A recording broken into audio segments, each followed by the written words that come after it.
Pega a sua Bíblia, abra comigo no livro do profeta Oséias. Oséias, capítulo de número 4. Um daqueles profetas menores, que talvez você nunca tenha lido ou ouvido falar acerca dele, mas tem uma linda palavra aqui de Deus aos nossos corações. Oséias, capítulo de número 4, versículo de número 6. Você percebe que a pessoa do teu lado está sem a Bíblia, ajude ele, ou ajude ela a encontrar, ou convide para ler junto com você. Oséias, capítulo de número 4, versículo de número 6. Podemos ler? Quem já encontrou, diga amém. O meu povo está sendo destruído porque lhe falta o que diz aí? Conhecimento. Porquanto rejeitaste o conhecimento, também eu te rejeitarei, para que não seja sacerdote diante de mim, visto que te esqueceste da lei do teu Deus, também eu me esquecerei de teus filhos.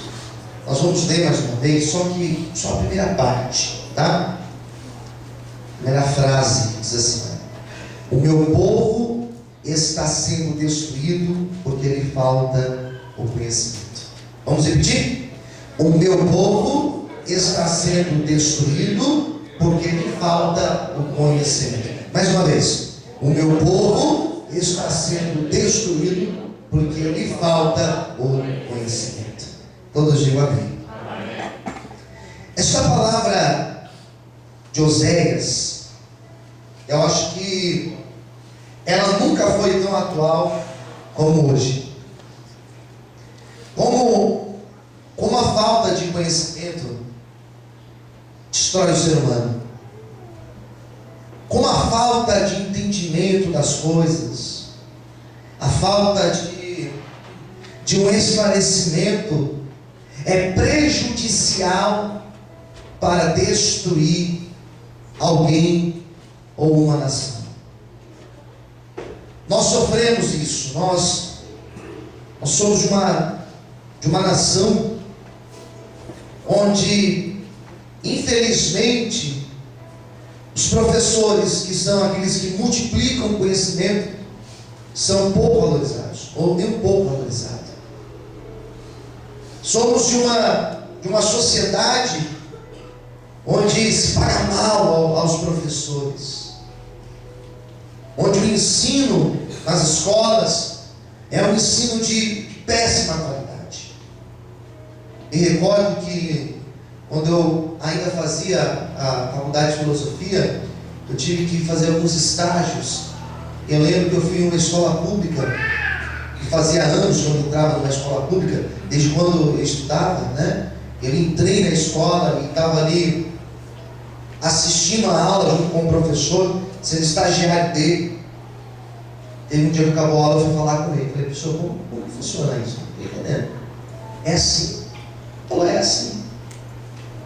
Nós fingimos daqui que damos aula, eles fingem de lá que estão estudando, que estão fazendo alguma coisa, e nós vamos aprovando eles e vai passando. Vai passando. Eu falei: não acredito. É assim que funciona. Eu saí decepcionado daquela escola. Decepcionado. E nós percebemos que a falta de conhecimento é totalmente prejudicial ao ser humano. Por isso que eu incentivo a estudar, a ler, a pesquisar. Eu sei que é difícil, mas eu incentivo porque eu sou fruto disso. Eu tenho procurado conhecimento, tenho procurado estudar, tenho procurado me aplicar, porque eu vejo como é prejudicial você não entender, não conhecer das coisas. Quem entendeu, diga amém. O texto de Oséias, eu não vou entrar em todo o texto, eu vou ficar apenas nessa frase que eu li e reli com vocês, que fala que a falta de conhecimento destrói o povo. Oséias é de uma época em que Israel estava corrompida. A nação de Israel estava corrompida, a política estava totalmente devastada, alianças políticas mal feitas. Ele era de uma época em que o sacerdócio, em que a igreja, vamos usar esse termo, o povo de Deus estava se perdendo, o povo de Deus estava sem direção, cada um fazia do seu jeito, cada um se guiava por si. Os sacerdotes, que eram aquelas pessoas responsáveis de não somente levar as orações do povo a Deus, mas também de ensinar ao povo, os sacerdotes estavam perdidos. Daí fica complicado quando aquele que tem que ensinar está perdido. Quem concorda, diga amém. Isso é sério. O pastor subiu no altar para ensinar e ele está perdido. Sério isso. O pastor subiu no altar para falar e ele mesmo não está entendendo o que ele está falando. Era assim naquela época. E o texto vai dizer isso. Mas qual tipo de conhecimento eles precisavam ter? Porque conhecimento é algo extenso. O que é conhecimento? É conhecer algo. E o que eles precisavam conhecer para não ser destruído? A palavra apenas? Não. Mesmo porque naquela época não existiam as Bíblias, não existiam os livros totalmente acessíveis como nós temos hoje. Somos de uma geração muito privilegiada. Cada um de vocês tem uma Bíblia. Isso é maravilhoso. Não foi sempre assim. Antigamente, a Bíblia, quem usava, quem manuseava a Bíblia, e ela não era escrita na nossa língua nativa, né? Ela era escrita naquelas línguas clássicas, no grego, no latim. Quem tinha acesso? A cúpula, os poderosos, a igreja. Agora o povão não. O povão não tinha acesso. Isso mudou lá em 1500, lá com Martin Lutero, quando ele traduz para o alemão. Mas qual conhecimento eles precisavam ter? Que tipo de conhecimento é necessário ter para não ser destruído? Quem entendeu, diga amém. Amém. Essa é a minha pergunta nessa manhã. Qual conhecimento nós precisamos ter? Se nós pegarmos esse texto hoje, que foi escrito há milhares de anos atrás, trazer para agora, qual conhecimento nós precisamos ter? Se nós fôssemos falar desse texto hoje, sem dúvida, nós diríamos que a palavra nós precisamos conhecer. Lógico. Erramos por não conhecer as Escrituras. Nós não devemos ser guiados por intuições. Nós não devemos ser guiados por previsões de um ou de outro. Preste atenção. Nós devemos ser guiados pela palavra de Deus. Existe um texto que está lá no livro de Josué, no capítulo 1, onde Deus falou para Josué: Josué, não se aparte da tua boca o livro da lei, da palavra, não se desvie nem para a direita nem para a esquerda, para que prudentemente te conduzas por onde quer que você for. Então a palavra é necessário nós conhecermos, porque a palavra conduz. A palavra, como diz o Salmo 119, ela é luz para o nosso caminho. Olha para quem está do teu lado, por gentileza, e diga para essa pessoa: nós precisamos conhecer a palavra. Primeira coisa, conhecer a palavra. Sim. Mas acima até do conhecimento da palavra, nós precisamos conhecer quem é Deus. Pergunte para quem está do teu lado: você está entendendo o que está sendo ministrado hoje? Amém. Quem está entendendo, diga amém. Conhecer Deus. Como nós conhecemos a Deus, pastor? E como conhecer Deus? Porque quando nós falamos de conhecer algo, nós falamos que isso geralmente acontecia com o menino, né? Menino tem muito disso, de pegar os carrinhos e desmontar os carrinhos para ver o que tem lá dentro. Se tiver barulho, então, vai querer desmontar tudo para saber que barulho tem lá dentro. Apesar que menina também é assim, né? É uma fascinação tentar descobrir o que tem lá dentro. Quem concorda, diga amém. Nós temos filhos e sabemos bem como é isso. Por que você quebrou o negócio? Por que você pegou aí a faca e abriu? Por que você pegou a chave de fenda e abriu? Eu queria ver o que estava lá dentro. Conhecimento. Olha para mim aqui. Conhecimento é isso. É você pegar o negócio, você quebrar em várias partes. Você abrir lá no meio e começar a vasculhar, a procurar entender como que funciona as engrenagens. Você já abriu um relógio? É fascinante. O maquinário de um relógio, são várias pecinhas ali ligadas. É você pegar algo e você desmontar. Isso é conhecimento. Agora me responda. Eu consigo fazer isso com Deus? Eu consigo pegar Deus e abrir Deus? Eu consigo fazer isso, sim ou não? Sim ou não? Não, preste atenção aqui. Sim ou não? Não dá. Como que eu pego Deus e desmonto? Não tem como. Eu lembro na época da filosofia, estou lembrando da época da filosofia. Teve um período que nós estudamos, chamado período moderno. Naquela época existiam as maneiras do conhecimento. Se falava sobre a razão, conhecer pela razão, o racionalismo, e conhecer pelo empirismo, pelas experiências. Foi uma época de muita experiência científica, onde teve uma grande evolução na humanidade, onde foram se criando coisas. Isso é maravilhoso. Ciência é maravilhosa. Mas Deus não é conhecimento científico. Isaac Newton não pode falar que conhece Deus na sua totalidade. Einstein jamais poderia dizer que conhecia Deus na sua totalidade. Copérnico, nenhum cientista pode dizer isso. Que não tem como você pegar Deus e estudar Deus dentro de um laboratório. Como nós conhecemos a Deus? E aqui eu entro na minha pregação. Como conhecer Deus? Conhecemos a Deus, primeiramente, pela sua perfeita revelação, pela maneira que Ele se revela. Ou seja, não sou eu que conheço, mas Ele que se deixa conhecer. Quem está entendendo, diga amém. Não é que você vai conhecer Deus, Ele vai se mostrar para você, Ele vai se revelar para você, Ele vai se abrir, Ele vai se desvelar para você, Ele vai mostrar que Ele é Deus na tua vida. Eu quero hoje profetizar que nós sairemos daqui com uma imagem acerca de Deus, não uma imagem formulada por alguém, mas uma imagem formulada por aquilo que Ele vai se revelar para mim e para você nesta manhã. Em nome de Jesus, você pode aplaudir e glorificar ao Senhor.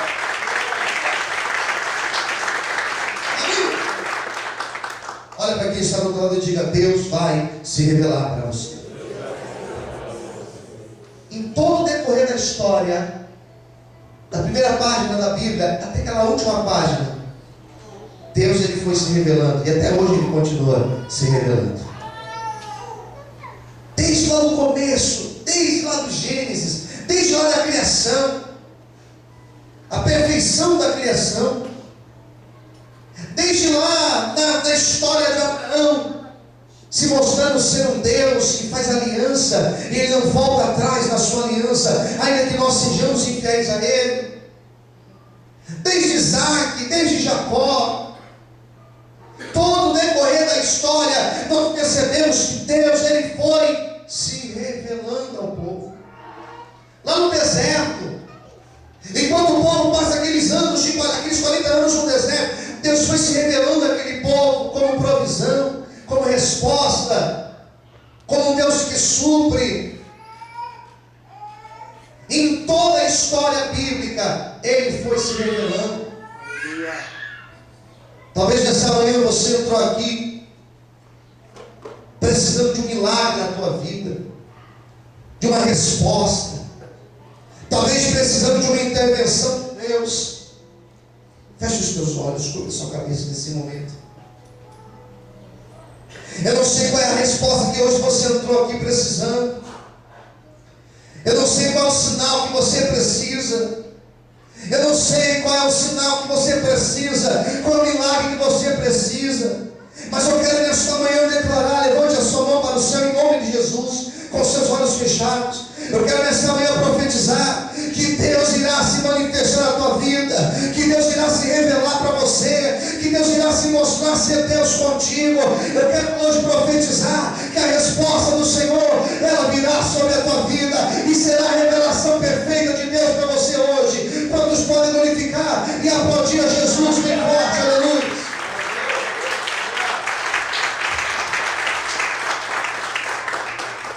Sabe como Deus se revela? Através das experiências que temos com Ele. Experiências de sofrimento. Quem aqui nunca sofreu? E nesse teu sofrimento, Deus se mostrou, Deus se fez presente, Deus operou um milagre. Quem aqui nunca precisou de uma provisão de Deus, talvez uma quantia naquele último momento? Talvez aquela porta que você precisava muito, talvez de uma cura que você precisava, e Deus foi lá e trouxe a cura sobre você, ou sobre alguém na tua casa. Isso é revelação de Deus. Quem está entendendo? Diga amém. Quem aqui nunca precisou de uma restauração na vida de alguém, ou em alguma área da tua vida, e você orou, e Deus se fez presente? Isso é revelação de Deus. Isso é uma experiência com Deus. E eu comecei a pensar nesse texto, e na minha pregação de hoje, eu fiquei ali pensando, falei, meu Deus, falar de conhecimento é muito extenso. Isso aqui é uma pregação para uma semana, talvez para um mês inteiro. E me veio algumas palavras, alguns flashes de algumas mensagens. Pensei em falar de Jó. Porque Jó, no capítulo 42, ele falou, eu conhecia Deus de ouvir falar, mas agora eu ando com o Senhor. Ele teve uma experiência mais próxima de Deus. Quem está entendendo? Diga amém. Falei, mas Jó não, nem Jó, sei lá, não vou falar de Jó. Poderia falar de Davi e escolher o salmo, né? Trabalhar essa questão do conhecimento de Deus. E também, não, Davi também não, salmos também não. Daí Deus me deu uma palavra. Deus me fez lembrar de um texto que está no Evangelho. Eu quero ler esse texto com você. Geralmente eu leio só um texto nas minhas pregações, mas hoje eu vou ler mais um texto. Pega a sua Bíblia e abra no Evangelho segundo escreveu Mateus, no capítulo 8. Mateus capítulo 8. Deus me deu essa palavra aqui para ler junto com vocês. Mateus 8. E eu vou explicar para você o porquê dessa palavra. Beleza?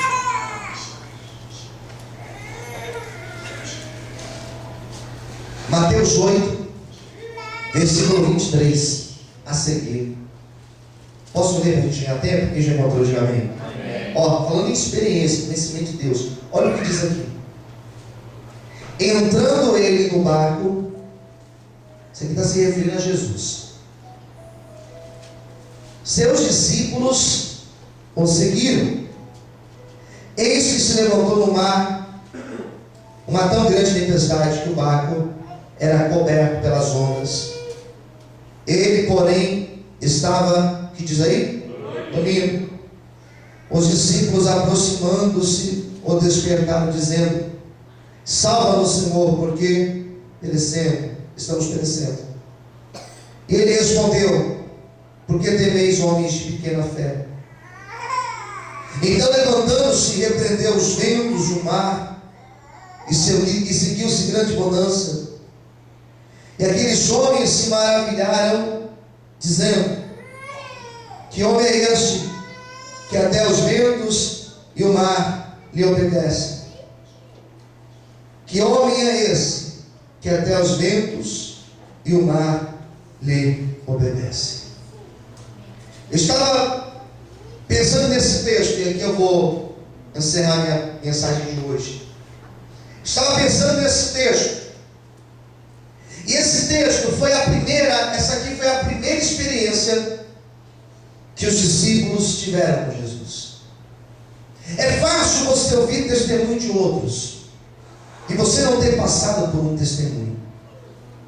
É fácil você ouvir as pessoas dizendo que Deus é aquilo, Deus é isso, Deus fez, e você falar: bom, minha vida está tudo normal. Simples, isso é fácil. Os discípulos, eles até nessa altura aqui, eles não tinham tido, experiência deles, algo vivo com o Senhor. Eles já tinham visto milagres, mas não com eles. Quem entendeu? Diga amém. Está entendendo a diferença? Faltava isso. E num belo dia, Jesus entra no barco junto com eles. E diz a Bíblia que quando eles estavam navegando para outra banda, que era a banda de Gandar, quando eles estavam indo lá para o outro lado, diz a Bíblia que um dia que estava ensolarado, fecha. O dia escurece.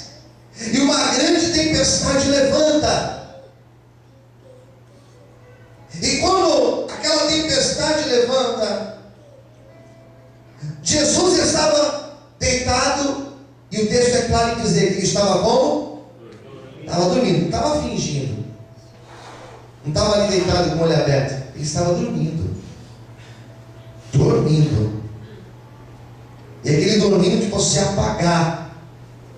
Simplesmente apagar. Levanta a tempestade. Os discípulos ficam desesperados, achando que eles iam morrer. Como diz um tal de compadre Washington, sabe nada, inocente. Como que eles iam morrer se Jesus estava no mar? Hoje eu estou filósofo, tá vendo? Lembrei até do compadre Washington, meu Deus. Como que eles iam morrer se Jesus estava no mar? Escolhe alguém que está do teu lado, diga assim: não tem como morrer se Jesus estiver no mar. Posso ouvir um amém? Amém. Pode aplaudir Jesus por isso? Glória a Deus. E eles ficam desesperados. Diz a Bíblia que Jesus, quando um deles desperta o Senhor, ele fica em pé no barco e ele acalma o vento e o mar. Ele acalma a tempestade. E eu comecei a pensar nisso. Eu falei: peraí, se ele acalmou a tempestade, é sinal que ele tem controle sobre a natureza. Vamos caminhar junto na mensagem. Se ele acalmou a tempestade, porque ele tem controle sobre a natureza. Ponto.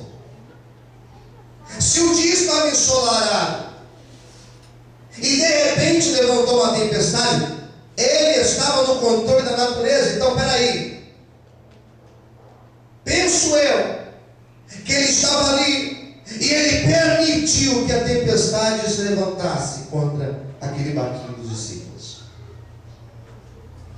Se ele está no controle de acalmar, ele também está no controle de permitir.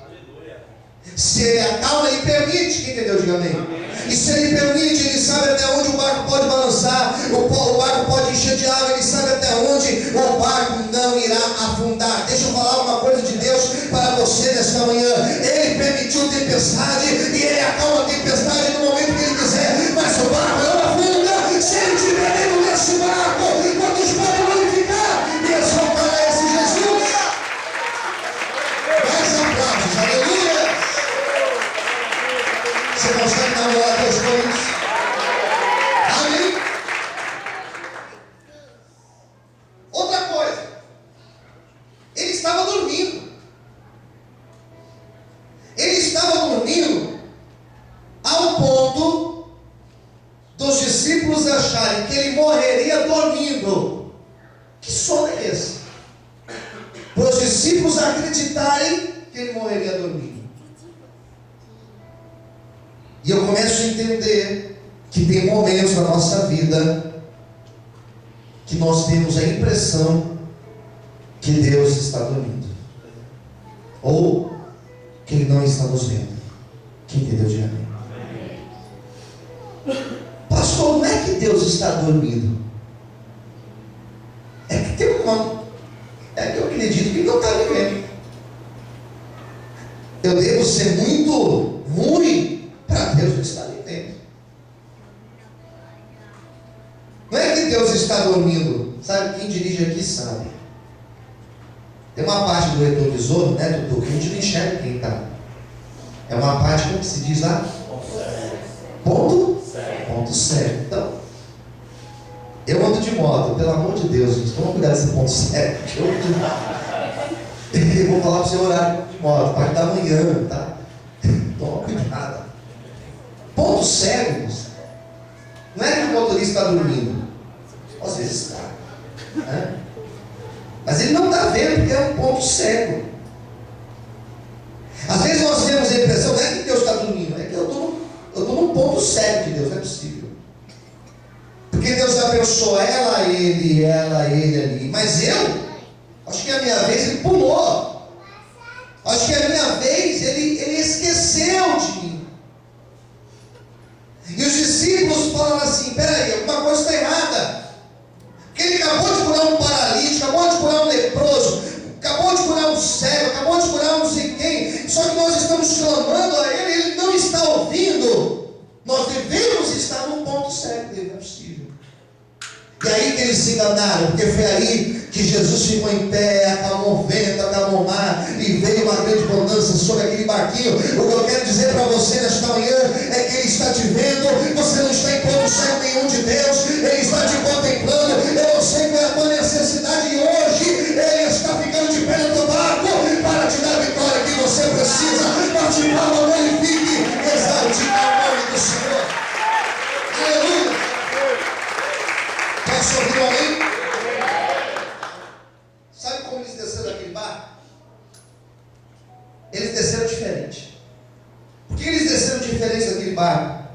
Porque agora eles tinham uma experiência com Deus. Eles tinham uma experiência com Jesus. Todas as vezes que nós enfrentamos uma experiência, uma tempestade, somos transformados por Jesus. Por isso que eu não quero mudar ninguém. Eu não sou um pastor que quero mudar ninguém. Eu acredito que as nossas experiências com Deus são capazes de nos transformar em pessoas melhores. Vamos falar comigo, diga amém. Por isso que eu não sou um pastor que fica ali tentando mudar as pessoas, tentando convencer as pessoas. Não. Eu acredito que a pessoa ela se converte a Deus no momento que ela tem as suas experiências com o Senhor. Eles desceram do barco com qual certeza, e aqui eu encerro a minha pregação de hoje. Qual foi a certeza que eles tiveram naquela experiência? A primeira delas, que não existe tempestade que se levanta, que o meu Jesus, que o teu Jesus não é capaz de fazer cessar. Eu quero que você tenha essa experiência ao sair da porta dessa igreja, que não importa o tamanho da tempestade da tua vida, o meu Jesus, o teu Jesus, Ele está no controle de todas as coisas, e Ele pode acabar a tempestade da tua vida. Bate palma, glorifique, exalte. Aleluia. Amém? Ela foi a outra experiência, talvez a mais bonita, e talvez a mais bonita, que quando levanta uma tempestade, Jesus não pula do barco, Ele permanece ao nosso lado. Aquela imagem do Deus conosco, do Deus está conosco, eles tiveram aqui nessa experiência. Amém, queridos? Saiba disso, que quando você estiver enfrentando uma experiência difícil na tua vida, é o próprio Deus querendo se revelar a você. É o próprio Deus dizendo: filha, filho, eu estou contigo, e eu vou te mostrar que você não está no ponto cego. Eu vou te mostrar que eu estou presente para te abençoar, para te ajudar, para estar aqui, para mostrar minha glória sobre a tua vida. Nesta manhã, entenda isso, levanta sua mão para o céu. Não importa o tamanho da tua luta, não importa o tamanho do seu problema, não importa a dificuldade que você esteja vivendo, Jesus, Ele está do lado de dentro do barco, Ele não está do lado de fora, Ele não está do lado de fora te tentando, Ele está dentro dizendo: eu estou aqui e eu não deixo o teu barco afundar. Todos podem aplaudir e glorificar bem forte ao Senhor. Aleluia. Amém. Posso encerrar a pregação agora? Amém? Última coisa. Jesus mostrou que quando ele levanta uma tempestade, ele não está no lado de fora dizendo: eu quero ver o que ela vai fazer agora. Quem entendeu? Diga amém. Ele não está aqui dizendo: eu quero ver como ele vai se virar. Não. Ele está dentro do barco dizendo: eu estou aqui para te ajudar a não deixar esse negócio afundar. Amém. E hoje, nessa manhã, ele vai se revelar a você de uma maneira muito especial. Eu quero orar por você. Vamos ficar em pé, com os olhos fechados.